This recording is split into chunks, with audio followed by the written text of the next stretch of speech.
Right now, hear from the leader of Wisconsin's emergency management as FEMA assesses the state's flood damage. Epic is bringing artificial intelligence upgrades to MyChart. Arman Rahman tells us what they look like. Hello, everybody, and good Friday afternoon. You're watching News 3 Now, live at 4, and Sarah is here filling in for Brady today. That's right. Good afternoon. Thanks for joining us, everyone. I appreciate your help. It's been a great week. It's been fun. Yeah.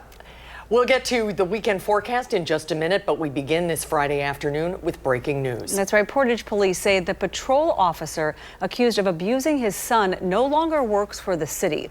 The department reached a separation agreement with Cameron Coronado, who is charged with child abuse and domestic violence. Coronado was initially placed on administrative leave. Although he's no longer a Portage employee, he is still on the city's payroll. We learned this in an update from the police this afternoon. And our Ellie La Liberté will tell us what else the department had to say about this case later on Live at 4. If you or someone you know is experiencing domestic abuse, remember you can always call the Domestic Abuse Intervention Services 24/7 helpline at the number on your screen. And now we're headed to your first warned forecast. Meteorologist Blaze Keller joins us with a look at the weekend. And I believe, yes, Blaze, you're outside, lucky guy. Yes, it is very pleasant outside. A little bit of some cloud cover is beginning to spill over from northern Wisconsin, but don't let that stop you from getting out and enjoying this nice end to the work week. We're going to hold off on those isolated rain chances till certainly overnight when many of us are going to be asleep, or hopefully asleep. Upper 70s to low 80s out there for current temperatures across not only southern Wisconsin, but Dane County as well. We're right around 80 degrees if we look at the upper 70s to the low 80s, right around 80 degrees for most of us. We're not underneath a severe weather threat later this evening, but that just paints where the severe weather is and where those storms will be coming out of. Northwestern Wisconsin as we go into the overnight hours. Likely not going to see any rain in our area until no sooner than probably 11 o'clock tonight, and continue as we go overnight into the start of Saturday. But by the time we're all waking up on Saturday, later that morning, we should be sitting underneath plenty of sunshine. Plenty of sunshine in the extended forecast, but some cooler temperatures. How cold we get, and if there is any true rain in the forecast from this point on, we'll take a look in the full forecast. Sounds great. Thank you, Blaze. And any chance of rain tonight will certainly be less than what Wisconsin saw a couple of weeks ago with the record-breaking flooding impacting areas across southern Wisconsin. And as those parts of the state start to piece everything back together now, the state's emergency management agency is working with FEMA to assess the damage. Political reporter Will Keneally sat down with the agency's administrator, and he's here in the studio with more. Will? That's right. Right now, teams from the state and federal governments are out surveying the flood damage. Now, they will piece together a report that they will then send to the Trump administration to see if Wisconsin is eligible for a presidential disaster declaration. Now, this would unlock new resources Wisconsin would be able to tap into, but this is all part of a difficult road to recovery.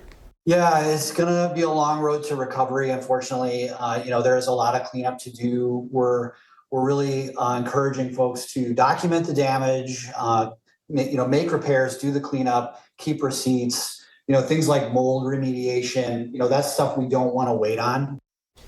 Now, it does say to take care of those things first, keep everything very dry and keep it from getting wet again.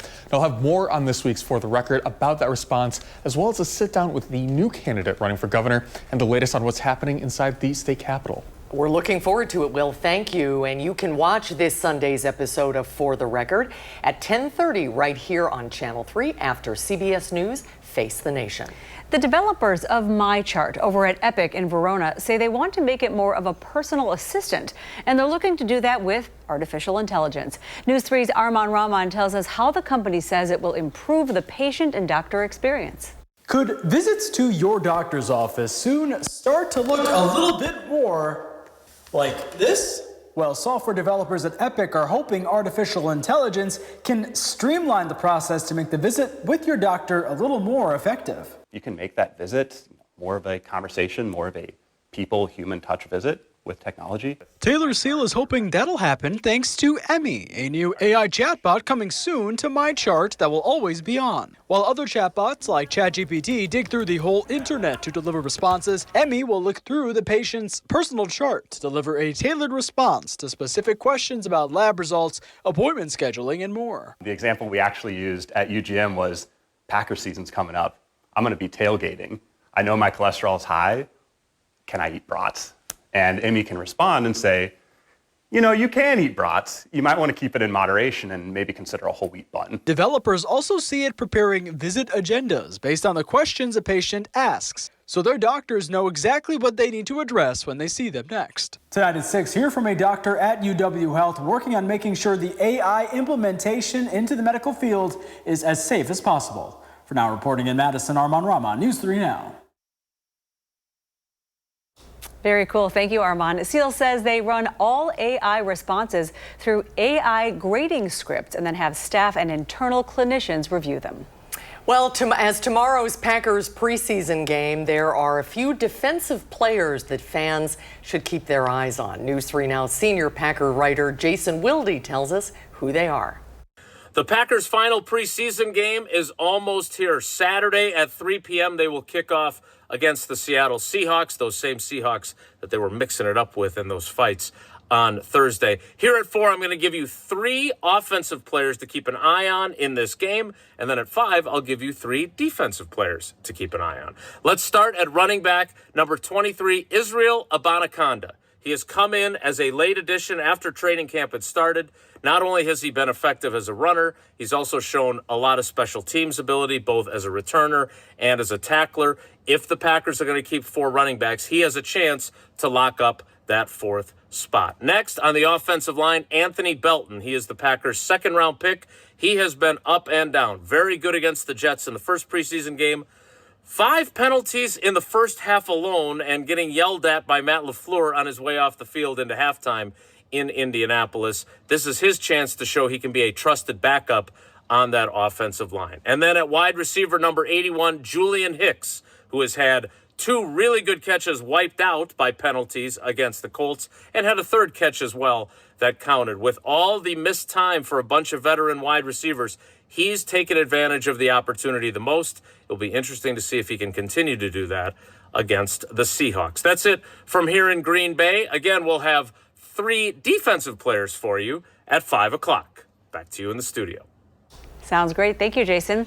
Well, a local blues musician shares his story on continuing to bring music to our area after overcoming a life-threatening diagnosis. Brady Mallory tells us the story of James Earl Tate a little later. And some chillier weather ahead for the weekend. Blaze shows us which days are going to be the coolest in his first warn weather forecast. National Guard troops in Washington, D.C. will soon carry firearms. Defense Secretary Pete Hegseth announced that decision today. Nearly 2,000 Guard members have been stationed mostly at the city's landmarks, namely the National Mall and Union Station, in addition to helping with crowd control. Residents in the areas with the most crime say they've barely seen the troops. Polling shows the vast majority of residents are against this deployment. The president says Chicago could be the next city where he sends the National Guard. Well, parts of Gaza are now officially experiencing famine. A United Nations-backed initiative released a report today that said famine has been confirmed in that region. The report's authors say the crisis is, quote, entirely man-made. It is a famine that we could have prevented if we had been allowed. Yet food stacks up at borders because of systematic obstruction by Israel. And this report comes as Israel prepares to launch a major offensive, sending tens of thousands of reserve soldiers to take over Gaza City. This morning, the FBI searched the home and office of the president's former national security advisor, John Bolton. It's part of a renewed investigation into whether Bolton disclosed classified information in his 2020 book. Bolton wrote the book, which was critical of Trump's knowledge on foreign policy after the president fired him from his administration. The DOJ investigated Bolton during Trump's first term. The Biden administration ended that probe. It looks like we could see interest rates cut soon. During an address today, Federal Reserve Chair Jerome Powell said the president's tariffs and the labor market being on shaky ground may warrant the Fed adjusting its stance on a rate cut. This comes after the Fed Fed held rates steady 5 times in a row. In reaction to that news, Wall Street bounced back from a bit of a slump. The Dow ended the week up 846 points, the Nasdaq up 396, and the S&P 500 is up 96 points. Well, if you're a fan of shows like Severance or The Morning Show and other popular Apple programs, you're going to have to pay more to watch them soon. Apple TV Plus says it's hiking its monthly fee for U.S. subscribers to $12.99, up from $9.99. The yearly price will remain just under $100. Turning to weather now, everybody is talking about the cool down that's coming. Meteorologist Blaise Keller joins us with all of the details. And we are going to be sitting underneath very pleasant conditions as we head over not only into the weekend, but beyond into the rest of our extended forecast. Upper 60s to mid 60s for high temperatures starting Sunday, Monday, Tuesday. We briefly warm back into those mid 70s Wednesday and Thursday, but then we start kind of that climb again, starting out in the upper 60s to low 70s to end next week. And then we're back into the mid 70s by that following Monday. Let's take a look at why we are being treated to this cooler, more comfortable weather. It's all being brought down by a couple of high pressure systems marked by essentially this pocket of blue. The darker the blue, and on the flip side of that, the darker the red, just means the higher the confidence level, not necessarily how cold or warm compared to normal we will be. That confidence level was at 90 to 100% earlier this week for this cool down that we're going to be experiencing not only starting Sunday, but Monday and Tuesday of next week as well. This high pressure system is going to come out of Canada, and it's going to take this pocket of cooler air with it as it travels off towards the southeast. This is a snapshot of our atmosphere about a mile above the surface at 5 p.m. on Monday. Here's where the cool down is, and here's the reason why we're cooling down. Warm Pacific air is being pushed into parts of Canada, and so we have to take their cooler air so that they can make room for that warm Pacific air. So we're going to be sitting underneath this cool down as we go over the next week or so. Take a look at high temperatures or afternoon temperatures Monday afternoon. It's going to be 72, upper 70s in parts of Canada. We're hanging out in the low 60s. And if we extend that even further to parts of next week, even into Tuesday of next week, within 100 or so miles of the Arctic Circle, Fort McPherson, the mid 70s, we're in the low 60s. So again, we're taking the cooler air that would normally be here and pushing it off towards the south and east.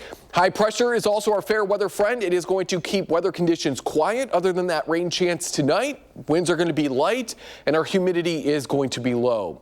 But because we don't have any rain in the forecast, a lot of that pollen is going to be in the air. We might have felt it today.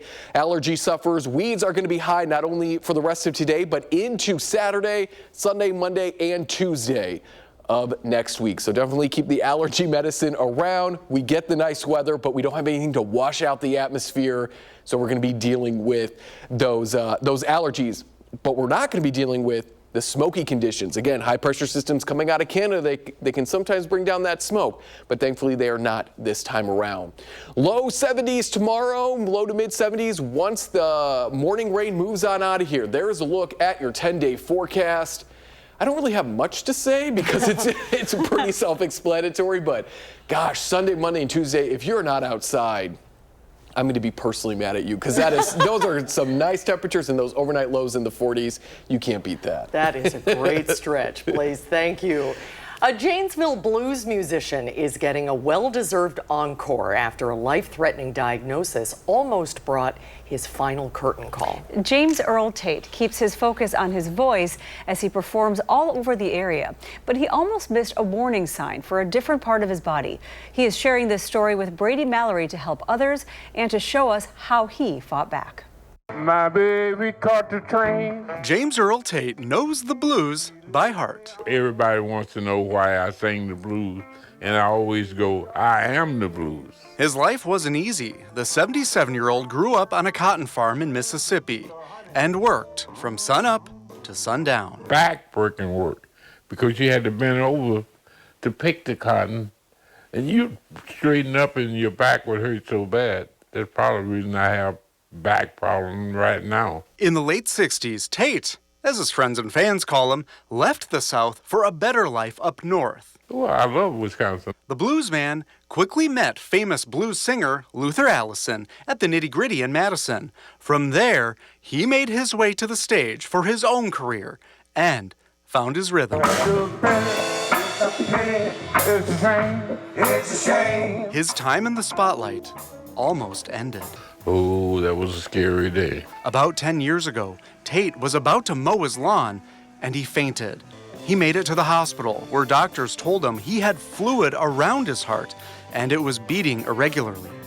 He was experiencing heart failure. It was a pretty serious situation. Tate admits he got to this point because he never really went to the doctor. You live with your pain and you went on about your business. His team at SSM Health in Janesville came up with a plan to fix Tate that did not involve heart surgery. He started doing cardiac rehab. You're trying to look like Hulk Hogan. You gotta get those muscles built up. It's not just a workout, it's a whole lifestyle change to reverse his heart damage.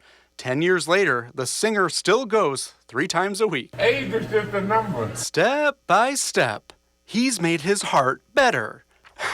And he's made some new best friends. He's a special man. He is the most welcoming, friendly person. Everyone knows Tate. Well, I'm pretty proud of it. Tate says he didn't do it alone. He's grateful for his doctors and nurses. But the headliner says the real star is his significant other, Janine Peterson. I've been by my side through almost every doctor's appointment, concerned about me and everything. She's been there. Peterson is glad to see how far he's come. It means everything. That's the most important thing.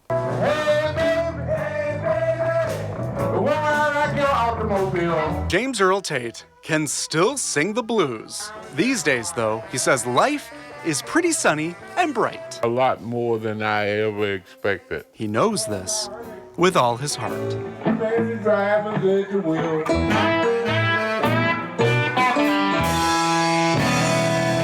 I'm happy.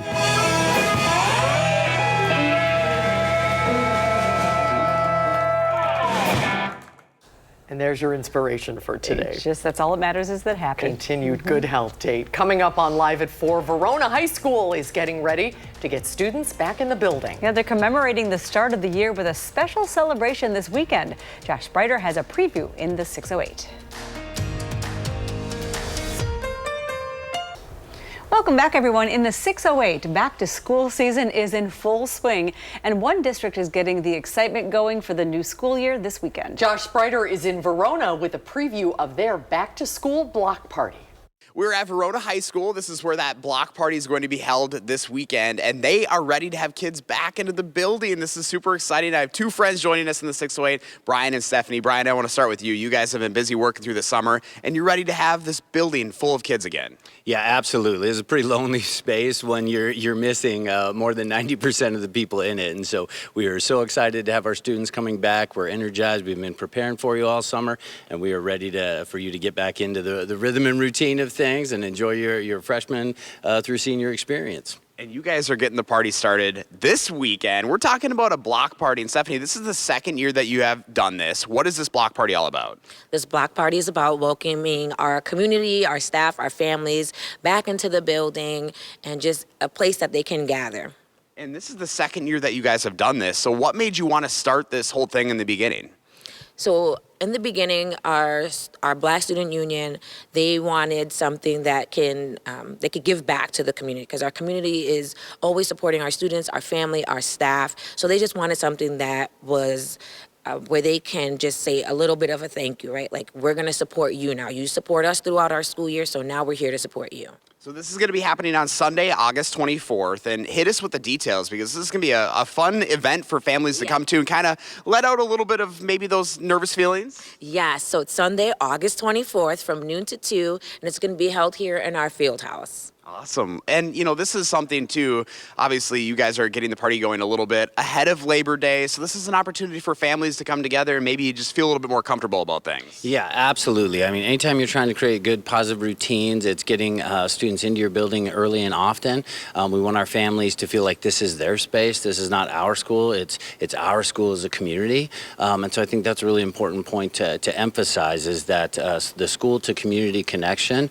one is only as good as the other. And so building that community together in collaboration as early and as often as we can is always a positive outcome for our students. Well, the new school year is like right around the corner. It's coming fast. So, any advice for those students that are maybe feeling a little hesitant about the new school year? Yeah, I think the biggest thing I would share with our students is that if you've got a little anxiety, you're feeling any kind of way about school starting up again, just know that we have an army of adults here ready to support you and have your back. The biggest thing is just show up. Every day matters. Show up, and we are here to support you, and we'll get you through whatever's happening in your world and make sure we get you onto the right path. Yeah, the facility is looking excellent. You guys have been busy at work getting ready. Yeah, our custodial crew here is amazing. They have been hard at work all summer long, polishing, shining, making it brand new for our kids and our families. And so we're excited to welcome them all back through the block party and our back to school night. So awesome. Well, guys, thank you so much for having us out today. We appreciate it. And if you'd like to learn more about the back to school block party or what's happening here at the Verona Area School District in general, just go to the story up on channel3000.com. In Verona, I'm Josh Breiter, News 3 Now. Thank you, Josh. And college students are getting ready to go back to school, too, and into new apartments. Oh, boy. Kyle Pozorski shows us the helpful tool available to UW students to make sure they get the best deal. You're watching News 3 Now, live at 4. Hello, everybody. Happy Friday. Welcome to Live at 4. That's right. It's Friday. Brady has the day off. I'm Sarah Carlson filling in. Let's take a look outside today. Oh, is that a beautiful shot? A sailboat on Lake Mendota. Gorgeous day today. It's going to be a great night for high school football, too, but the weather words turning cooler soon. Blaze. Sorry about that. You are not the first, and you will not be the last. Sorry about that. When can we expect this big cool down? We're going to be getting back into those 60s by maybe as early as Sunday. Certainly Monday and Tuesday of next week. Your weekend forecast calling for mid-70s on Saturday. Once the morning clouds move on out, we could see some rain overnight, but we're not looking at great chances for that. Sunday, upper 60s to low 70s as winds turn more out of the northwest. It's going to be breezy at times, not only on Saturday, but Sunday as well. Showers are continuing to move through northern Wisconsin. That is potentially going to impact us tonight. I say potentially because it really doesn't look that impressive. We're pretty far from the center of low pressure, but Future Track does want to bring in a little bit of some rain as we go mainly from the midnight hour into Saturday onward into the late morning hours. Now, it's not looking impressive, and we're not expecting any severe weather. So these would be garden variety thunderstorms and showers if we do see them. That maybe is some peace of mind for folks. I know we've had a couple active weeks here, so that is some good news. Once this rain wraps up, we are sitting quietly for most of the extended forecast. We will track out another chance for rain, and we'll talk about the pleasant conditions that are going to be overhead coming up in just a few minutes. You feel free to say thank you, Sharon. Thank you, Sharon. All right, Blaze, thank you. Now to a story we've been following all week. The Portage Police Department is responding to allegations that one of its officers abused his 6-month-old son. Cameron Coronado is charged with child abuse as well as disorderly conduct with a domestic abuse modifier. Our Ellie LaLiberte breaks down new details from a police press conference today. Today we learned Cameron Coronado is no longer employed by the Portage Police Department. Now, the chief of police did not take questions from reporters, but emphasized the department worked quickly and according to protocol. According to a criminal complaint, Coronado shoved a pacifier down his son's throat so hard that it caused bleeding in the baby's brain. Police Chief Keith Klafke says as soon as he learned about the allegations, he took action. Under my direction, an outside agency was contacted to handle the investigation. I then contacted the business agent from the police union to advise them also of this incident. The officer was immediately placed on administrative leave. Klafke also says the move to place Coronado on paid administrative leave is required by law. On Wednesday, a Sauk County judge set Coronado's cash bond at $10,000 and ordered him to have no contact with his wife or kids. His preliminary hearing is set for September 3rd. Reporting in Portage, Ellie LaLiberte, News 3 Now. Thank you, Ellie. Online records also show Coronado posted bail and is no longer in the Sauk County Jail. If you or someone you know is experiencing domestic abuse, there are resources available. You can call the Domestic Abuse Intervention Services 24/7 helpline. If you're not comfortable calling, you can text them at the number on the bottom of your screen. Well, the Department of Health Services says there are now 14 cases of measles in Wisconsin. There are 5 new cases in Oconto County, that's where the first cases were reported earlier this month. And then earlier this week, officials reported a potential exposure to the measles in Roberts on the other side of the state. It also reported a potential exposure of the disease in southern Wisconsin in Beloit. Wisconsin has one of the lowest rates of measles vaccinations in the country. Now, the DHS says people should check their vaccination status because the new cases indicate the disease is spreading. To check, you can head to the Wisconsin Immunization Registry.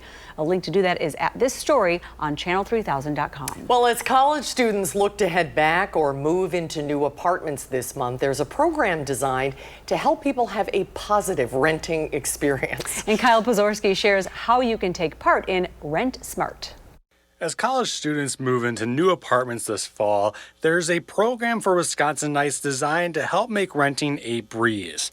Rent Smart is a free course offered by the University of Wisconsin Extension, focusing on how to better communicate with landlords, budget, and know your tenant rights. It's been around for decades, but the program's co-chair Amanda Kosman says the rental space has become an increasingly difficult market to navigate, arguing that obtaining the certificate can be attractive to landlords. Some landlords really do value this, and so if there are very similar tenants, they'll take somebody who has a Rent Smart certificate over somebody who doesn't, because they know they have that 6 hours of education behind them and that they know what they're doing. The course is being offered online and for free each month throughout the end of the year. In Madison, Kyle Pozorski, News 3 Now. Kyle, thank you. If you're interested in signing up for the 6-module course, you can just go online and search UW Rent Smart. Speaking of the new school year, nearly 9,000 UW students are moving into campus residence halls from Sunday to Wednesday. Several streets near the dorms will shift to one-way starting at 7 each morning. Park Street will be northbound only from University to Langdon. Lake Street will be northbound from Dayton to Johnson, and Dayton Street will be westbound only from Francis to Park Street. Observatory Drive will be westbound only from Charter to Babcock, and Elm Drive north of Observatory will be northbound only. Got that, everybody? That's a lot to digest, but it's all on channel3000.com, and drivers should expect delays. That's right, and be patient as well. Now to a first warn traffic alert on the Beltline. A crash is blocking the left eastbound lane at Monona Drive. You can see that right there. The closure is expected to last about an hour. Monona police are handling that incident and will continue to provide updates on channel3000.com. The Stoughton native who went missing abroad is talking about what happened to him. Stick around to hear from journalist Alec Lunn later on and Live at 4. And there is a cold front on the way. Meteorologist Blaze Keller tells us whether we can expect any rain as well. Plus, our Badger Beat reporter introduces us to the new nightlife spot coming to the area around UW's campus. Well, Madison is getting a new nightlife spot, and it has Badger roots. It's a fun one. A couple who met at UW-Madison is opening a new bar. News 3 Now's Badger Beat reporter Kayla Denbeck got an early look at it and shows us what she saw.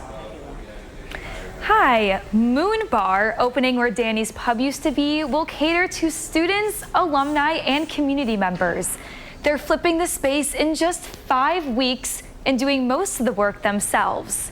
The bar will include a stage where live music, open mic nights, and trivia can take place.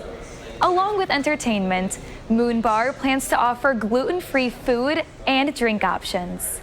The name comes from the classic If You Want to Be a Badger song, with its famous line, "By the light of the moon." Moon Bar is set to open on August 28th, just in time for the fall semesters. To hear more from the owners, check out the Badger Beat on Instagram and TikTok by searching Badger_Beat. It's a great story, Kayla. Thank you.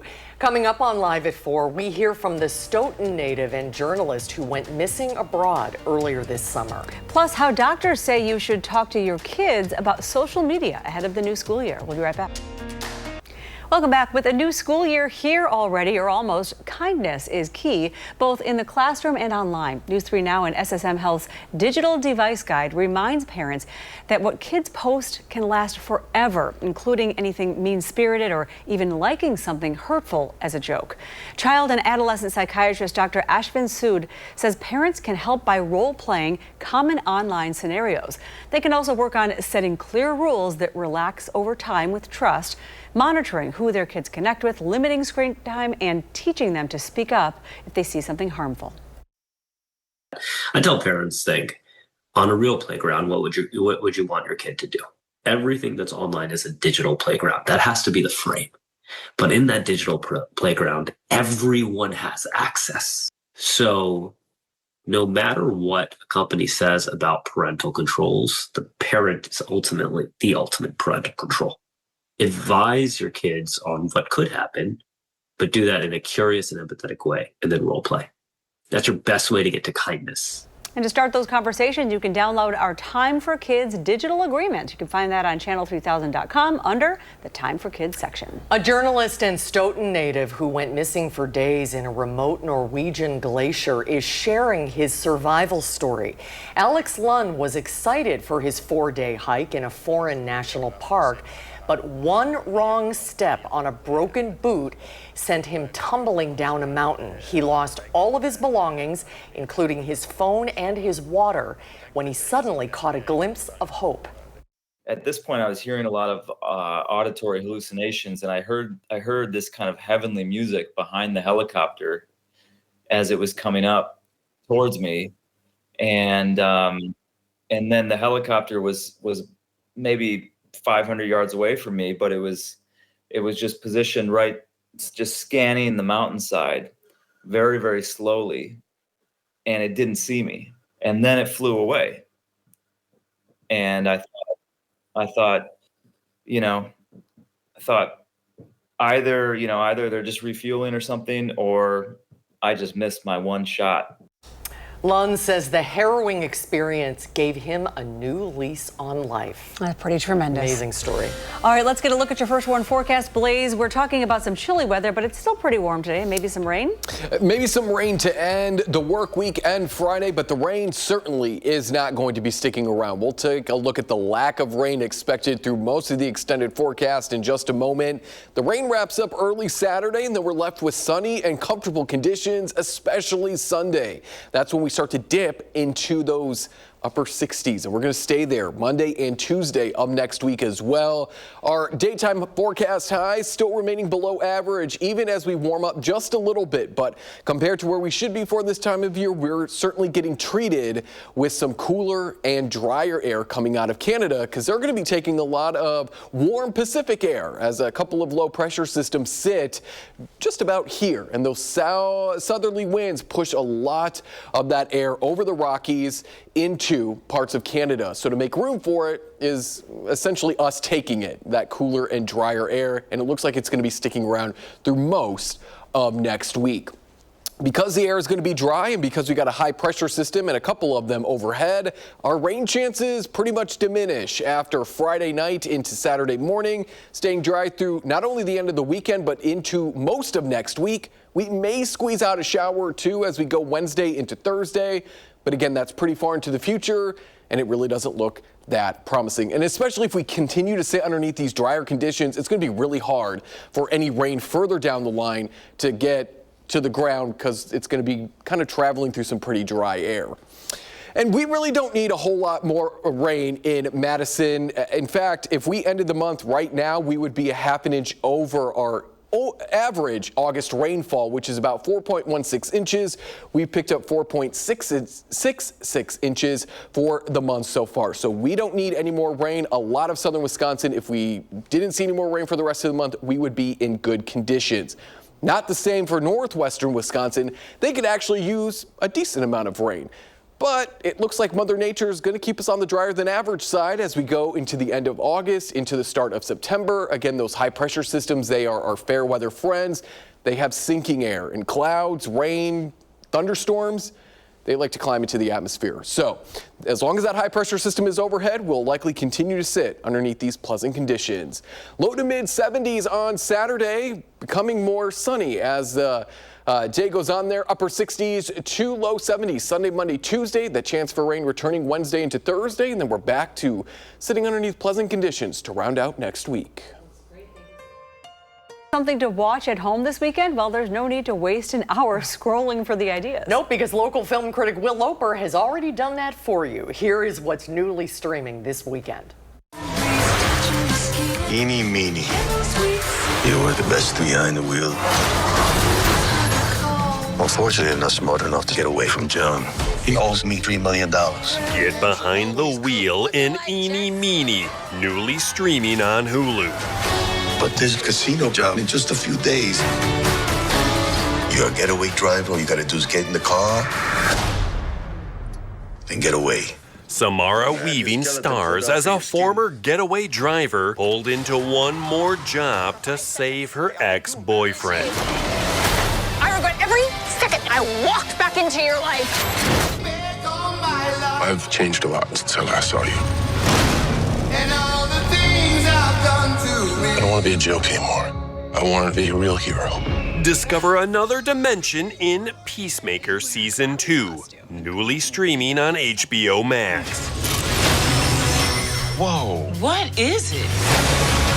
I have a dimensional portal, and it leads to a parallel world. What? It's not that big a deal. John Cena returns as the superhero trying to shed the past of his toxic persona. No matter how green the grass is over there, you belong here with us. If it ever comes down to a choice, you'll make the right one. And stream a new thriller series with Hostage, newly streaming on Netflix. Nothing will distract me. Prime Minister, your husband has been abducted. Secrets come to light when a British Prime Minister's husband is kidnapped during a summit with the President of France. Every instinct is telling me to give them what they want. For Live at 4, I'm Will Loper. Those are three good choices. No Something kidding. for everybody. I'm taking notes. Yeah. But Get it's going to be so nice. I know. You feel too guilty. I know. 70s tomorrow, 60s on Sunday. Hey, you know what? Maybe it's too chilly to be outside. I don't judge. But 60s Sunday, Monday, Tuesday with those overnight lows in the 40s. Oh, that is going to be a nice end to the weekend and start to next week. Our next chance for rain, and it doesn't look super impressive, Wednesday night into Thursday. Yeah, take those little drops out, and then it's a perfect I stretch. mean, 10 out of 10 week. Yes. Looks great, Blaze. Thank you. We'll be right back. On the next Live at 4, Will Loper has a review of the new movie this weekend at the box office. And coming up on News 3 Now at 5, we hear from the newest Democrat to enter the race for governor.